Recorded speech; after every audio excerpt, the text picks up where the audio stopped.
Welcome to Aadya TV. నేను మీ journalist Arun. ఇప్పటికీ రాష్ట్ర ప్రభుత్వం ఏర్పడి 400 రోజులు గడిచిపోయింది. మరి 6 గ్యారంటీలు అన్నారు, అమలు చేసిరా లేదా అని అడిగి తెలుసుకునే ప్రయత్నం చేద్దాం. మనతో పాటు విద్యార్థి నాయకుడు నవీన్ ఉన్నాడు, నాంపల్లికి చెందిన నవీన్ ఉన్నాడు. చెప్పండి అన్న, ఎట్లా అనిపిస్తుంది ఈ 1 ఇయర్ పాలన మీకు? 1 ఇయర్ పాలన కోసం 1 ఇయర్ నుంచి మేము కొట్లాడుతూనే ఉన్నాం.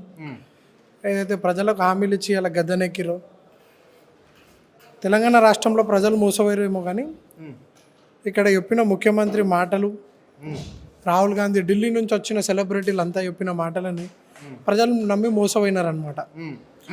కానీ ఇక్కడ వాళ్ళు ఇచ్చిన హామీలు అమలు పరచడం లేదని చెప్పి హర్యానాలో అదంతే మహారాష్ట్రలో పడ్డారు, మహారాష్ట్రలో అదంతే ఢిల్లీలో పడ్డారు. ఇప్పుడు ఢిల్లీలో కూడా ఇలా శూన్యానికి చెందిపోయింది కాంగ్రెస్. కనీసం ఓల్డ్ పార్టీ ఏదైతే అని చెప్పుకుంటారో ఈరోజు కేవలం ఖాతా కూడా తెలియలేని పరిస్థితి ఉంది. 5% ఓట్ బ్యాంక్ కూడా తెచ్చుకోలేని పరిస్థితిలో ఈరోజు కాంగ్రెస్ ఉంది, సున్నాపరితంగా. అదే తెలంగాణ రాష్ట్రంకి వచ్చేటప్పటికి 420 రోజులు గడుస్తూ 400 దొంగ హామీలు ఇచ్చినా కూడా అవి కూడా పూర్తి స్థాయిలో నిలబెట్టుకోలేరు. 6 గ్యారెంటీలు అని చెప్పారు. మేము ముందుగా బేషరతుగా కూడా ఇదే చెప్పినాం, ముఖ్యమంత్రి సొంత జిల్లా కన్నా పోదాం, లేకపోతే ఉప ముఖ్యమంత్రి కమ్ ఫైనాన్స్ మినిస్టర్ కూడా బట్టి విక్రమార్క 3 మంత్రులు ఉన్నారు అక్కడ, నియోజకవర్గం పోదాం. ఎక్కడ కూడా 6 గ్యారెంటీలు పూర్తి స్థాయిలో పథకాలు ఇంప్లిమెంట్ చేస్తే ఖచ్చితంగా బీఆర్ఎస్ పార్టీ రానున్న రోజుల్లో ఎక్కడ కూడా పోటీ చేయదు. ఖచ్చితంగా ఏ ఇంట్లోనైనా 6 పథకాలు పూర్తి స్థాయిగా ఇంప్లిమెంటేషన్. ఎందుకంటే 100 రోజులలో పూర్తి చేస్తాం ఈ హామీలు అని చెప్పింది స్వయాన కాంగ్రెస్ నాయకులు తప్ప మేము ఎక్కడ కూడా అడగలేదు. మీకు చేతగాని పరిస్థితి ఉంటే అప్పుడే ఎప్పుడుతుంటే మాకు 5 ఏళ్ళ పరిమితి కావాలి, మేము 5 ఏళ్లలో పూర్తి చేస్తామని. కానీ మీరు ఏదైతే 100 రోజులు అని చెప్పి స్వయాన ఉప ముఖ్యమంత్రి బాండ్ పేపర్ల మీద సంతకాలు పెట్టించుకొని ఏదైతే ప్రజలను మోసం చేసిండో ఖమ్మం జిల్లాలో కూడా ఆ రోజు బాండ్ పేపర్ నువ్వు ఇచ్చిన హామీకి నిన్న అక్కడ మీకు పెద్దపీట వేసి అక్కడ 9 సీట్లు గెలిపించారు. ఉమ్మడి ఖమ్మంలో 10 ఉంటే. కానీ ఈరోజు ఖమ్మంలో కూడా ఈరోజు రైతులంతా కూడా ఆవేదన చెందుతున్నారు.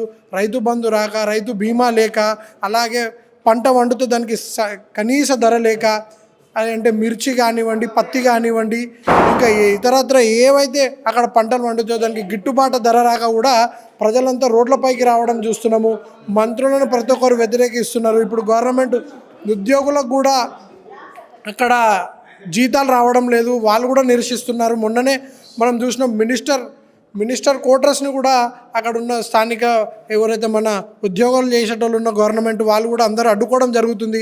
అనువున ఏ రంగంలో కానివ్వండి, గవర్నమెంట్ రంగంలో కానివ్వండి, ఇక్కడ ప్రతి ఒక్క ప్రజలంతా కూడా స్వచ్ఛందంగా బయటకు వచ్చి ముఖ్యమంత్రికి, మంత్రులకు మొత్తం వ్యతిరేకంగా ఈరోజు నినాదాలు వినిపిస్తున్నారు రాష్ట్ర వ్యాప్తంగా కూడా.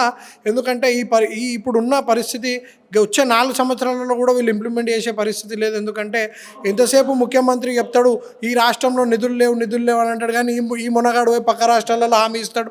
ఏమని నేను ఇక్కడ హామీ ఇస్తున్నాను, నేను ఇక్కడ కాంగ్రెస్ పార్టీ హామీలో నిలబెట్టుకుంటుందని మొన్న ఢిల్లీలో కూడా చెప్పింది. ఏం ముఖం పెట్టుకొని ముఖ్యమంత్రి మళ్ళీ మాటలు మాట్లాడుతుంది? ఎందుకంటే ముఖ్యమంత్రి ఎక్కడ పోతే అక్కడ శూన్యమే తప్ప, 0 వస్తుంది తప్ప ఒక్క అభ్యర్థి కూడా గెలిచిన పరిస్థితి ఈరోజు హర్యానా, మహారాష్ట్ర, ఢిల్లీ ఎలక్షన్లో చూస్తే కూడా. ఎందుకంటే గాల్లో వచ్చిన ముఖ్యమంత్రి మేము, ఎందుకంటే గుండు సున్నా తెచ్చిండు. ఇప్పుడు ఢిల్లీకి కూడా ఎక్కడైతే తెలుగు ఏదైతే ప్రాంతంలో ఏదైతే పట్టు ఉందో అక్కడ కూడా పోయి ప్రచారం చేసినా కూడా రేవంత్ రెడ్డిని ఎవరు నమ్మలేదు. రేవంత్ రెడ్డిని కాంగ్రెస్ పార్టీ ఏదో హీరో అని అనుకుంటుంది తప్ప, ఏదో మాపై బండాలేసి మీరు గెలిచిరు తప్ప రేవంత్ రెడ్డి హీరో కాదు, రాహుల్ గాంధీ కూడా హీరో కాదు. ఇప్పుడు ప్రజలలో హీరో అంటే మేము కనిపిస్తున్నాం. కేసీఆర్ గారు బయటికి రావాలని చెప్పి ప్రజల నుంచి అంతా కూడా వాళ్ళ మనసులో నుంచి ఆవేదన. ఎందుకంటే రాష్ట్రం 10 ఏళ్ళు, కానీ ఇప్పుడు తెలంగాణ రాష్ట్రం వెనుకబడుతుంది. ఎందుకంటే ఖచ్చితంగా 10 ఏళ్ళు మనం అభివృద్ధి చేసింది. కేంద్రంలో ఇప్పుడు పూర్తి స్థాయిలో ప్రభుత్వం లేనందువల్ల ఏదైతే చంద్రబాబు నాయుడు కానివ్వండి, పక్క రాష్ట్రంలో బీహార్ నుంచి కూడా నితీష్ కుమార్ అలాంటి సహకారంతో ఈరోజు ప్రభుత్వం నడుస్తుంది. ఖచ్చితంగా ఇక్కడ కూడా టీఆర్ఎస్ వచ్చినుంటే మనకు కూడా కొంతమంది ఎంపీలు ఉండుంటే అలా కీలక పాత్ర పోషిస్తుండే కేంద్రంలో కూడా. ఎందుకంటే దీనికి బడ్జెటే మనకు పూర్తి ఉదాహరణ. ఎందుకంటే గతంలో బడ్జెట్ ప్రవేశించినప్పుడు కానీ మొన్న బడ్జెట్ పెట్టినప్పుడు కూడా మనకు లభించింది గుండె 0. 8+8 అనేది 0, 16 కాదు. మన దృష్టిలో 8+8 0. అంటే ఇక్కడ సంబంధించి కాంగ్రెస్ నుంచి 8 మంది ఉన్నారు, మరి బీజేపీ నుంచి కూడా 8 మంది ఉన్నారు కదా. మరి నిన్న బడ్జెట్ విషయంలో తెలంగాణ పేరు కూడా రాలేదు, దీన్ని ఎట్లా చూడాలి? అదే ముఖ్యమంత్రి అంటాడు కదా, పార్లమెంట్ ఎలక్షన్లో ముందు తెచ్చింది గుండు 0, కేసీఆర్ గారు కానివ్వండి, ఇవన్నీ కూడా మళ్ళీ 8+8 మీరు పంచుకొని గుండు 0 మీరు కూడా తెచ్చింది రాష్ట్రానికి. నువ్వేమోరుగా చేసినావు? బండి సంజయ్ ఉన్నాడు, బండి సంజయ్ కానీ కేంద్ర మంత్రులు 2 ఉన్నారు. రాష్ట్ర అధ్యక్షుడు ఉండి మంత్రిగా ఉన్న కిషన్ రెడ్డి ₹1 అన్నది తెచ్చిరా? ₹1 ఒక్క కాలేజ్ తెచ్చిరా? ఒక మెడికల్ కాలేజ్ దిక్కులేని రాష్ట్రంగా ఈరోజు టీఆర్ఎస్ ప్రభుత్వం ఉన్నప్పుడు 33 కళాశాలలు మేమే నిర్మించుకున్నాం. ఖచ్చితంగా వాళ్ళు ఇవ్వనప్పటికీ కూడా ఖచ్చితంగా ఒక్క మెడికల్ కళాశాల కూడా కేంద్ర ప్రభుత్వం ఇవ్వలేదు నిధులు కూడా. ఎందుకంటే కక్ష కట్టిరు తెలంగాణ పైన. ఎందుకంటే అభివృద్ధిగా మనం ముందుకెళ్తున్నాం, లేదు గుజరాతే మాకు తలదన్నే విధంగా ఉండాలని చెప్పి ఏదైతే ప్రధానమంత్రి గారు ఏదైతే కంకణం కట్టుకురో ఈరోజు నిదర్శనంగా దానికి కాంగ్రెస్ పార్టీ కూడా తోడై ఈరోజు రాష్ట్రానికి ₹1 చిల్లి గవ్వ కూడా లేని పరిస్థితిలో ఈరోజు జాతీయ పార్టీలు కలిసి ₹1 కూడా లేని పరిస్థితి ఉంది. తెలంగాణలో ప్రజలందరూ కూడా దీన్ని ఖచ్చితంగా గమనిస్తున్నారు. అంటే ఇప్పుడు 27 సంవత్సరాల నుంచి కూడా ఢిల్లీ కోట మీద బీజేపీ జెండా ఎగరలేదు, ఇప్పుడు బీజేపీ జెండా ఎగిరింది. దీన్ని ఎట్లా చూడాలి మరి? రాహుల్ గాంధీ గారు చాలా కష్టపడ్డారు. ఆప్తోనే ఏదైతే ఎంపీ ఎలక్షన్ల ముందు ఏమో మేమంతా ఎన్డీఏ కూటమి అనేదో ఇండియా కూటమి సంథింగ్ ఏదో పెట్టుకొని కూటమికి ఏర్పాటుకొని మళ్ళీ ఆలోచించి పూర్తి స్థాయిగా ఈరోజు ఆప్ని నిండా ముంచింది. కారణం అంటే కాంగ్రెస్ పార్టీ. కాంగ్రెస్ ఎందుకు సీట్ల పట్ల ఇప్పుడు వాళ్ళు తగ్గలేరు వెనక్కి. పార్లమెంట్లో తగ్గినప్పుడు ఏదైతే ప్రాంతీయ పార్టీలు ఇప్పుడు జాతీయ పార్టీగా ఉన్నప్పుడు నువ్వు కూడా ప్రాంతీయ పార్టీ ఎలక్షన్లు జరిగేటప్పుడు ఒక అడుగు వెనకాల తగ్గాలి. ఈరోజు కేటీఆర్ గారు కూడా ట్వీట్ చేస్తూ అదే తెలపడం జరిగింది. ఇది మొత్తం కాంగ్రెస్ విజయం. కాంగ్రెస్ పూర్తి స్థాయిలో జాతీయ పార్టీలే కేవలం ఈ దేశాన్ని ఏలాలి. ఎక్కడ కూడా ప్రాంతీయ పార్టీల్లో ఇలా సస్టైన్ లేని పరిస్థితిలో పూర్తి స్థాయిలో జాతీయ పార్టీ ఉంటే నువ్వు లేకపోతే నేనుండే విధంగా ఈరోజు ఎలక్షన్ ఢిల్లీలో జరిగింది.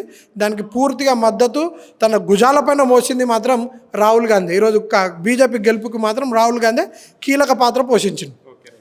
ఇది పరిస్థితి. ఇక్కడ ఇచ్చిన 6 గ్యారెంటీలు అమలు చేయకుండానే రేవంత్ రెడ్డి ఎక్కడైతే పోయిండో అక్కడ కాంగ్రెస్ పార్టీ ఓవడానికి ప్రధానానికి కారణమవుతుంది అని చెప్పడం అనేది జరిగింది ఆయన.